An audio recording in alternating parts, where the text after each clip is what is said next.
नमस्कार, जय हिंद, जय भारत दोस्तों। स्वागत है आप सबका एक बार फिर से आपके अपने चैनल स्काई स्पीक्स पर।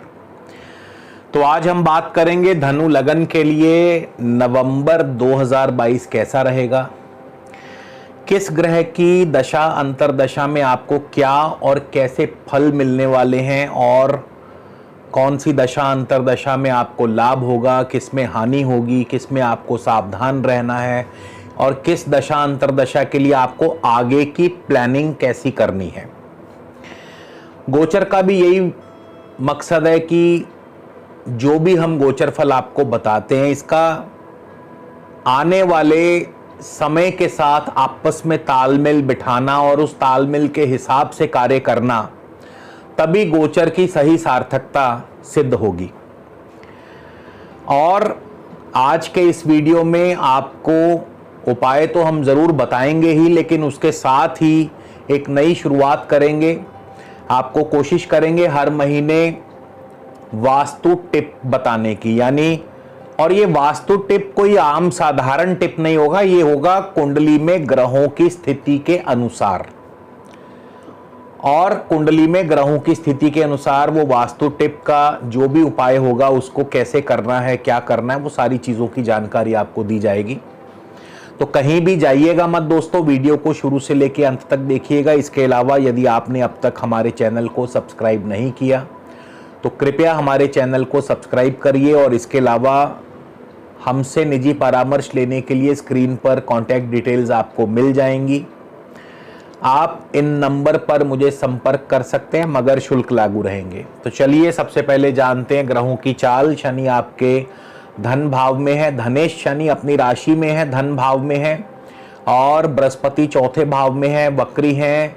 बृहस्पति भी अपनी ही राशि में है, मीन राशि में। 23 नवंबर को बृहस्पति मार्गी होंगे। राहु आपके पंचम भाव में, मेष राशि में। मंगल आपके सप्तम भाव में है, मंगल मिथुन राशि में। और 13 नवंबर को मंगल छठे भाव में वृषभ राशि में चले जाएंगे।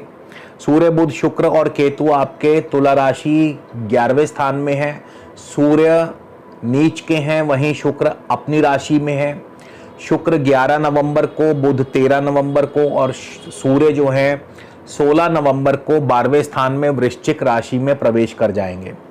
तो सबसे पहले हम शुरुआत करेंगे देवगुरु बृहस्पति से कि बृहस्पति की दशा अंतरदशा आपको कैसा फल देने वाली है। देखिए, बृहस्पति 23 नवंबर तक मार्गी चल रहे हैं, माफ कीजिए वक्री चल रहे हैं। और शनि मार्गी हो चुके।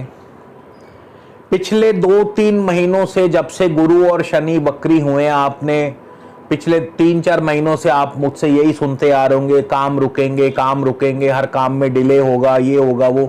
क्यों कह रहा था? क्योंकि ग्रह डिले इसलिए करता है जब ग्रह वक्री हो जाता है। वक्री का अर्थ है, वक्री का सही अर्थ है ग्रह का उल्टा चलना। वास्तविक स्थिति क्या होती है वो मैं अपने वीडियोस में बहुत बार एक्सप्लेन कर चुका हूं, तो इस बार उसको एक्सप्लेन नहीं करूंगा। लेकिन वक्री करता क्या है? वक्री ग्रह आपके कार्यों को डिले कर देता है। तो क्योंकि बृहस्पति अब तक शनि के नक्षत्र में चल रहे हैं, अभी भी शनि के नक्षत्र में ही है, उत्तरा भाद्रपद में।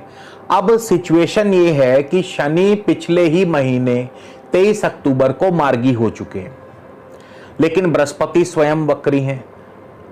लेकिन इससे कोई फर्क पड़ेगा नहीं, क्योंकि बृहस्पति का जो नक्षत्र स्वामी है वो डायरेक्ट हो चुका है, मार्गी हो चुका है। तो अब बृहस्पति आपको क्या और कैसा फल देंगे? बृहस्पति सीधे सीधे आपको अपनी दशा अंतरदशा में शनि का फल देंगे। शनि धनेश होकर कहां बैठे हैं? धन भाव में। यानी आपका बैंक बैलेंस धीरे धीरे बढ़ेगा और आमदनी पहले से अच्छी होगी, आय के स्रोत बढ़ेंगे। क्योंकि धनेश का धन स्थान में बैठना और शनि की उच्च दृष्टि रहेगी लाभ स्थान पर, तो आपके आय के साधनों में वृद्धि करेंगे। लेकिन ये शनै शनै धीरे धीरे लॉन्ग टर्म जो कार्य हैं, जैसे कोई प्रॉपर्टी से जुड़ा है, कंस्ट्रक्शन से जुड़ा है, अगर वो शेयर मार्केट में भी किसी ने इन्वेस्ट करा है तो लॉन्ग टर्म इन्वेस्टमेंट किसी ने कर रखी है, तो लंबे समय तक जो चलने वाले कार्य हैं उसमें शनि आपको डेफिनेटली फायदा देंगे। लंबे समय तक, लंबी अवधि तक चलने वाले कार्य। और बृहस्पति की दशा अंतरदशा जाहिर है धीरे धीरे डे बाय डे आपका बैंक बैलेंस प्लस करेगी, क्योंकि यहां पे धनेश के नक्षत्र में है, तो धनेश का काम ही है धन देना। तो बृहस्पति की दशा अंतरदशा आपके लिए बहुत ही शुभ रहने वाली है। अब हम बात करेंगे शनि की दशा की और साथ ही साथ मंगल की दशा की, क्योंकि शनि और मंगल बिल्कुल एक जैसा ही फल देने वाले हैं, क्योंकि दोनों ही मंगल के नक्षत्र में, मंगल भी स्वयं अपने नक्षत्र में है और शनि भी स्वयं मंगल के नक्षत्र में है। अब मंगल जो हैं धनु लगन वालों के लिए पंचम और द्वादश भाव के स्वामी हैं, और 5 और मंगल वक्री भी हैं। 5 और 12 का स्वामी मंगल वक्री है, तो ये क्या करेगा, यानी जिनको भी शनि की दशा अंतरदशा या मंगल की दशा अंतरदशा, अब भूल जाइए कि शनि अपनी राशि में है, कोई फर्क नहीं पड़ता, सीधा नक्षत्रपति चेक करिए नक्षत्र स्वामी कौन है और वो क्या कर रहा है। तो मंगल भी अपने नक्षत्र में है, शनि भी अपने नक्षत्र में है, तो शनि की दशा हो या मंगल की दशा हो एक जैसा फल देगी। और क्या फल देगी, मंगल पंचमेश हैं, वक्री हैं, संतान में बाधा, डिले करेंगे ना हर काम को। पंचम भाव संतान का, तो संतान में बाधा यानी गर्भवती महिलाओं को खास ध्यान रखना होगा, पंचमेश वक्री चल रहा है। दूसरा शेयर मार्केट, तो पंचम भाव शेयर मार्केट का है, शेयर मार्केट से अभी कोई लाभ नहीं मिलेगा। पंचम भाव प्रेम संबंधों का है, तो आपको लव लाइफ में भी अलगाव की स्थिति, अनबन, झगड़ा। पंचम भाव जो है ये संतान का है, तो संतान के कार्यों में रुकावट। और पंचम भाव इसके अलावा एक्टिंग का, कला का, आर्ट्स का, प्रोडक्शन हाउस, इन सब चीज़ों का है। पंचम भाव का कार्य है प्रोड्यूस करना, प्रोडक्शन हाउस भी इसी के अंतर्गत आते हैं। तो अभी कोई भी कार्य, क्योंकि मंगल वक्री है, सिरे नहीं चढ़ेगा। और 12वें स्थान के भी स्वामी है।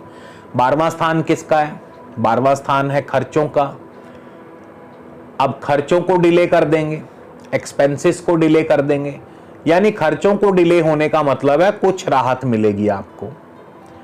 और 12वां स्थान है निवेश का, निवेश को डिले कर देंगे, यानी अगर किसी काम में आप निवेश करने वाले हैं तो कुछ समय के लिए टल जाएगा। 12वां स्थान है विदेशी व्यापार का, तो विदेशी व्यापार के कार्यों में रुकावट या डिलेस पैदा करेंगे। आपने विदेश जाना है तो वो कुछ समय के लिए टल जाएगा, पीआर वीजा मिलने वाला था वो कुछ समय के लिए टल जाएगा। तो इस प्रकार से मंगल और शनि अपनी अपनी दशा में, लेकिन दोनों ही एक जैसा फल देंगे, क्योंकि दोनों ही मंगल के नक्षत्र में हैं। राहु की बात कर ले, राहु का क्या प्रभाव रहेगा। राहु भी बहुत हद तक मंगल जैसा ही फल देंगे, क्योंकि राहु मंगल की राशि में, हालांकि राहु पर इस समय सूर्य, बुध और शुक्र की भी दृष्टि है लाभ स्थान से, और राहु शुक्र के ही नक्षत्र में, तो राहु यहां पे पॉजिटिव हो जाएंगे। अब शुक्र 6 और 11वें के स्वामी है, 6 और 11 मिलकर के राहु आपको अचानक बहुत बड़ा लाभ दे सकते हैं, कोई बड़ी बात नहीं। बहुत बड़ा लाभ इसलिए क्योंकि पंचम भाव शेयर मार्केट का है, जुआ, शेयर, सट्टा, बाजार, और 6 और 11वां लाभ स्थान है, इच्छाओं की पूर्ति का है, फुलफिलमेंट ऑफ डिजायर्स का है। तो राहु में अचानक धन की प्राप्ति होगी। लेकिन राहु संतान के लिए, राहु भी शुभ नहीं माने गए हैं, पंचम में चल रहे हैं, तो संतान का थोड़ा ध्यान रखना पड़ेगा। खास करके जैसा मैं पहले ही बोल चुका हूं, गर्भवती महिलाओं को ध्यान रखना पड़ेगा।